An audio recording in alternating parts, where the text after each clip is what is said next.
দর্শক সবাইকে স্বাগত জানাচ্ছি চ্যানেল 9 এর নিয়মিত আয়োজন নাইনস কিচেনে। আপনাদের সাথে আছি আমি তাসিন তমা।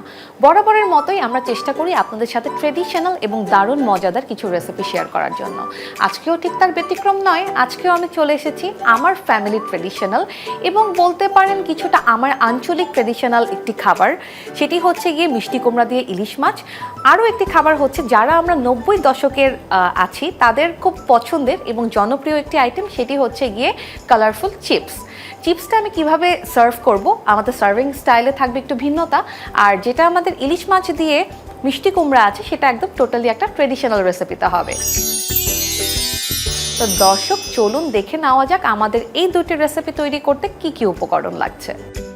প্রথমেই লাগছে ইলিশ মাছ, পেঁয়াজ কুচি, রসুন বাটা, আদা বাটা, পেঁয়াজ বাটা, আছে এখানে কাঁচামরিচ, সামান্য পরিমাণ চিনি, ধনিয়া পাতা, এখানে কিছুটা মধু নিয়েছি, আছে মিষ্টি কুমড়া, আছে কালারফুল চিপস, আর আছে গুড়। আমরা আমাদের প্রথম যে রেসিপিটা মিষ্টি কুমড়া দিয়ে ইলিশ মাছ আমরা সেটা এখন তৈরি করব। প্রথমেই আমি একটি প্যান নিয়ে নিচ্ছি, চুলার হিটটাকে আমি অন করে দিব। শুরু থেকেই কিন্তু রান্নার সময় আমাদের যে চুলার হিটটা আছে সেটাকে কিন্তু আমরা হাই হিটে রাখবো। প্যানটা আস্তে আস্তে হিট হচ্ছে, এই পর্যায়ে আমি দিয়ে দিচ্ছি সামান্য পরিমাণ সয়াবিন তেল। তেলটাকে আমরা যতটা পারবো আসলে কমিয়ে খাওয়ার চেষ্টা করব, কারণ আমরা জানি সয়াবিন তেল এটা কিন্তু স্বাস্থ্যের জন্য খুবই ক্ষতিকর। তো দেখা গেছে এখন সয়াবিন তেল ছাড়া তো রান্না মজাও হবে না, যার কারণে আমাদেরকে ব্যবহার অবশ্যই করতে হবে, কিন্তু আমাদের স্বাস্থ্যের জন্য যতটুকু ভালো ঠিক ততটুকুই ব্যবহার করতে হবে। কেউ যদি মনে করেন যে এই রান্নাটা আপনারা সয়াবিন তেলের বদলে সরিষার তেল দিয়ে করেন তাহলে কিন্তু সেটাও করা যাবে। আমি এখন সামান্য পরিমাণ পেঁয়াজ কুচি দিয়ে দিব। পেঁয়াজ কুচিটা আমি এখানে দিয়ে দিলাম আধা কাপের মতো।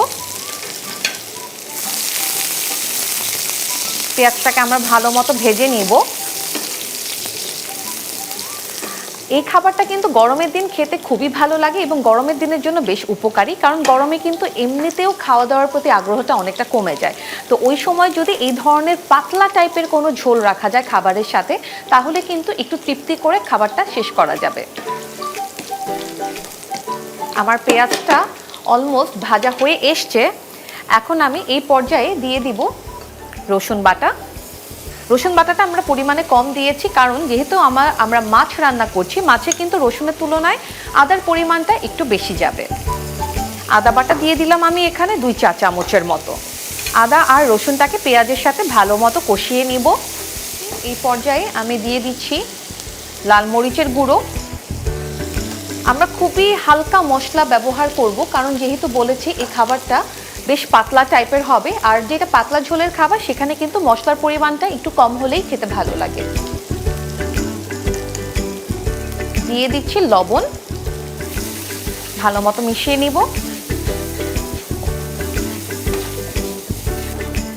এই পর্যায়ে আমি একটু পানি যোগ করে দিব।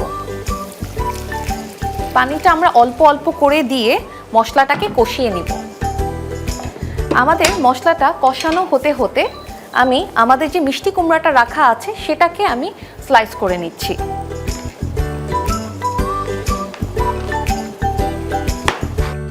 মিষ্টি কুমড়া কিন্তু আমাদের শরীরের জন্য বেশ উপকারী, কারণ মিষ্টি কুমড়ায় রয়েছে আপনার ভিটামিন এ, ডি এর একটি ভালো উৎস।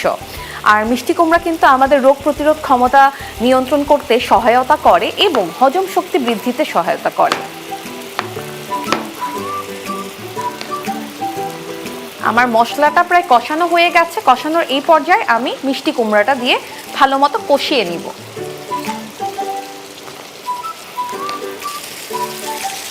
একটু নেড়ে দিব। মিষ্টি কুমড়াটা দিয়ে কিন্তু খুব বেশি সময় আমরা কষাবো না, জাস্ট আমরা 3 থেকে 4 মিনিটের জন্য কষিয়ে নিব।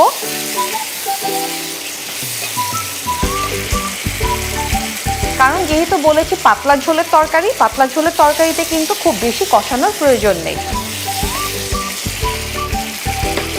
দিয়ে দিচ্ছি সামান্য পরিমাণ পানি।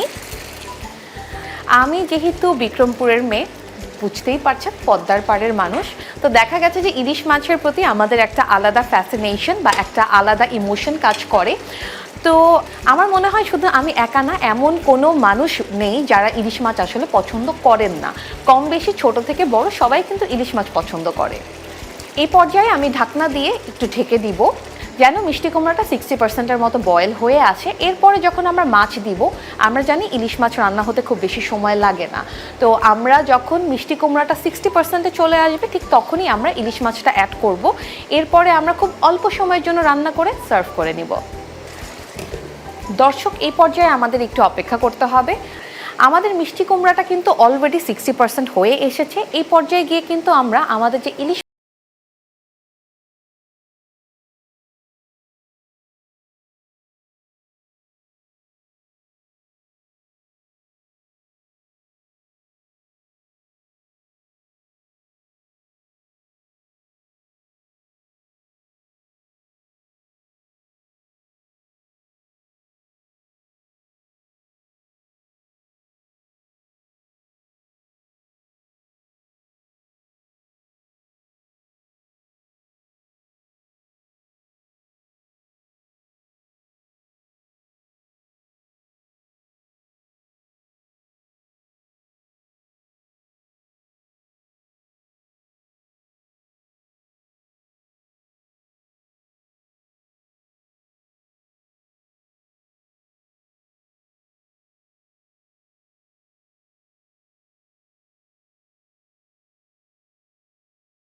ইলিশ মাছের রেসিপি ক্রিয়েট করতে পারবো।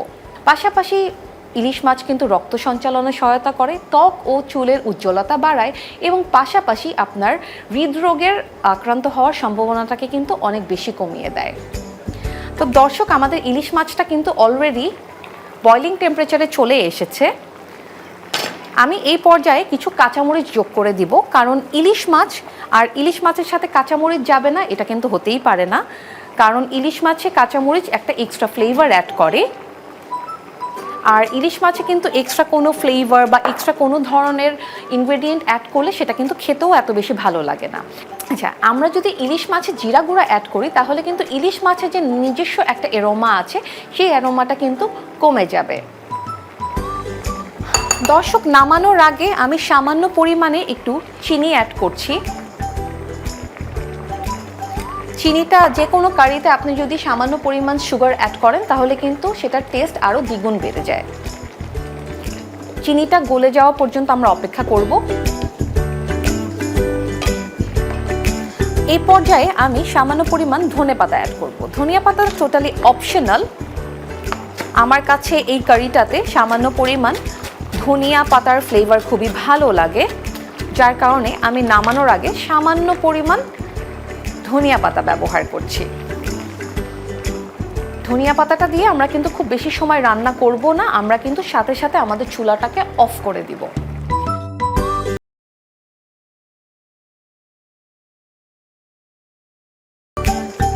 কেউ চাইলে বা কেউ যদি মনে করেন যে না আমি আসলে ভাতের সাথে খাবো না, সে কিন্তু চাইলে এই কারিটা আপনারা এমনিও খেতে পারেন, কারণ এটার ভেতরে যে ঝোলটা আছে এটা কিন্তু স্যুপের মতোও খাওয়া যাবে। কিছুটা কাঁচামরিচ দিয়ে দিই উপর থেকে। এই কাঁচামরিচটা কিন্তু ডোলে খেতে খুবই ভালো লাগবে যারা আসলে এটা ভাতের সাথে খাবেন। এখন আমরা আমাদের যেটা পরবর্তী রেসিপি সেটার প্রস্তুতি নিয়ে নিচ্ছি। প্যানটাকে প্রপারলি হিট করে নিব। আমাদের এখনকার রেসিপি হচ্ছে যেটা কালারফুল চিপস। আমরা ছোটবেলা থেকে খেয়ে বড় হয়েছি। আমি জানি না আসলে কার বাসায় কীভাবে করে চিপসটা সার্ভ করা হতো, বাট আমি ছোটবেলায় বিভিন্নভাবে খেয়েছি। কখনো আমি এমনি শুধু ফ্রাই করে হয়তো আম্মু আমাকে সার্ভ করতো, বা কখনো দেখা গেছে চিনি দিয়ে দিত। আবার কখনো দেখা গেছে বড় হওয়ার পর যখন নিজে রেসিপি মডিফাই করা শুরু করেছি, তখন হয়তো আমি মধুর সাথে ওটাকে খেয়েছি। আর অনেকে আসলে মধুটা খুব বেশি একটা পছন্দ করে না, যদিও মধুর কার্যকারিতা কিন্তু অনেক বেশি। তো অনেকে মনে করে যে না, আমি মধু না, আমি চিনিও খাবো না, তো আমি হচ্ছে গিয়ে নেক্সট সাবস্টিটিউট হিসেবে কি ইউজ করতে পারি। সো আমি সেটার জন্য আজকে গুড় দিয়ে আপনাদেরকে এই চিপসটা সার্ভ করে দেখাবো। অ্যাজ আমি এখানে আখের গুড় নিয়েছি। কেউ যদি মনে করেন যে না, আখের গুড় না, আপনারা খেজুরের গুড় ইউজ করবেন, আপনারা কিন্তু চাইলে সেটাও করতে পারবেন। আর চিপস আপনাকে সবসময় ডুবো তেলে ভাজতে হবে বিষয়টা কিন্তু এরকম না। আপনি আসলে তেল কতটুকু কন্ট্রোল করে খেতে চান, আপনাকে কিন্তু সেটার উপর বেস করে আপনার রেসিপিগুলো ক্রিয়েট করতে হবে বা মেক করতে হবে। আপনি চাইলে কিন্তু ডিপ ফ্রাই খাবারও খেতে পারবেন, শুধু আপনাকে তেলের পরিমাণটা একটু ব্যালেন্স করতে হবে। তো দর্শক, আপনাদের সাথে কথা বলতে বলতে আমি কিন্তু আমার যে প্যানটা ছিল, প্যানে আমি তেল দিয়ে দিয়েছি। এখন তেলটাকে একটা পারফেক্ট টেম্পারেচারে আসা পর্যন্ত আমরা অপেক্ষা করছি। দর্শক, আমাদের তেলটা কিন্তু প্রপারলি হিট হয়ে গেছে। এখন আমরা যেটা করব, সবার প্রথমে এই যে বড় চিপসটা আছে, সেই বড় চিপসটা আমরা ছেড়ে দিব।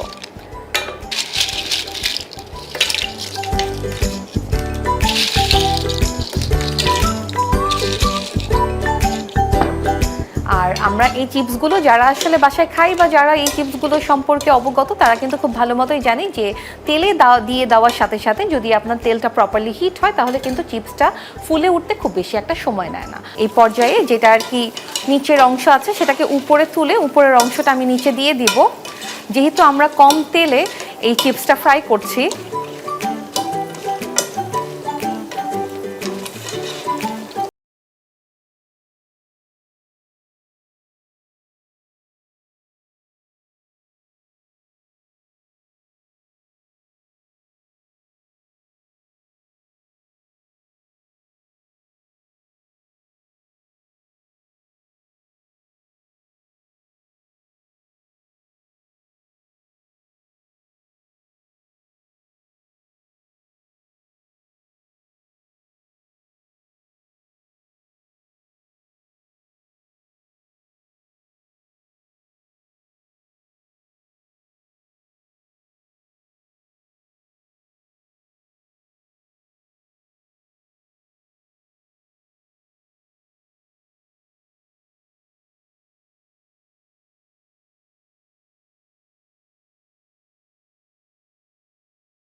একটু ক্রিস্পি রাখার জন্য আমি উপর থেকে এই সেম চিপসের যে ছোট ছোট কিছু ভার্সন নিয়েছি।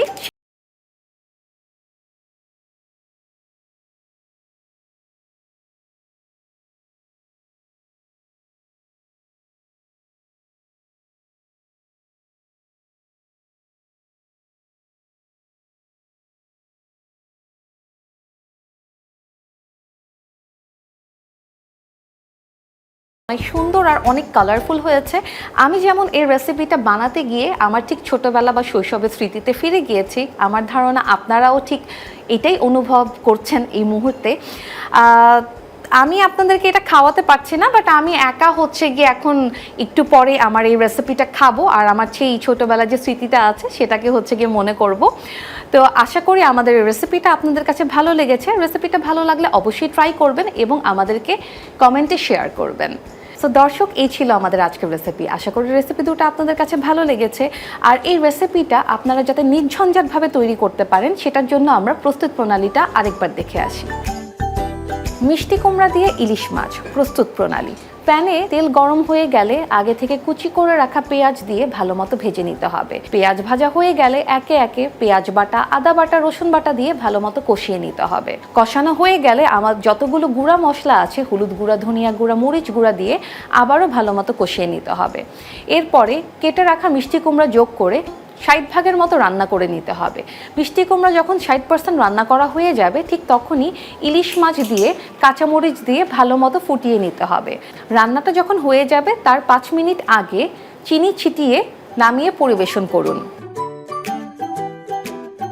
কালারফুল চিপস তৈরির প্রস্তুত প্রণালী। প্রথমে তেল ভালো মতো গরম করে নিতে হবে। তেল গরম হয়ে গেলে চিপসগুলো ভেজে নিতে হবে। চিপস ভাজা হয়ে গেলে অন্য একটি পাত্রে গুড় ও মধু দিয়ে ভালো মতো জাল করে একটু ঘন করে নিতে হবে। এরপরে একটি পরিবেশন পাত্রে প্রথমে চিপস, এরপরে উপর থেকে গুড় ও মধুর মিশ্রণ ছিটিয়ে পরিবেশন করতে হবে। তো দর্শক, প্রস্তুত প্রণালী দেখে নিলাম। আশা করি আপনাদের এই রেসিপি দুটো বানাতে খুব সহজ হবে। আর আপনারা বানানোর পর আপনাদের যেটা আউটকাম সেটা আমাদের সাথে অবশ্যই শেয়ার করবেন। দর্শক, দেখে নিলাম প্রস্তুত প্রণালী। আশা করি এই রেসিপিটা আপনারা বাসায় ট্রাই করবেন। দেখতে দেখতে আমরা আমাদের অনুষ্ঠানের একদম শেষ পর্যায়ে চলে এসেছি। আমরা আমাদের অনুষ্ঠানের মাধ্যমে সবসময় চেষ্টা করি আপনাদের সাথে ভিন্ন ধর্মী, আঞ্চলিক এবং ট্রেডিশনাল কিছু খাবার শেয়ার করার জন্য। ইনশাআল্লাহ দেখা হবে নতুন কোনো পর্বে, নতুন কোনো রেসিপি নিয়ে। ততদিন ভালো থাকুন, সুস্থ থাকুন, চ্যানেল 9-এর সাথেই থাকুন।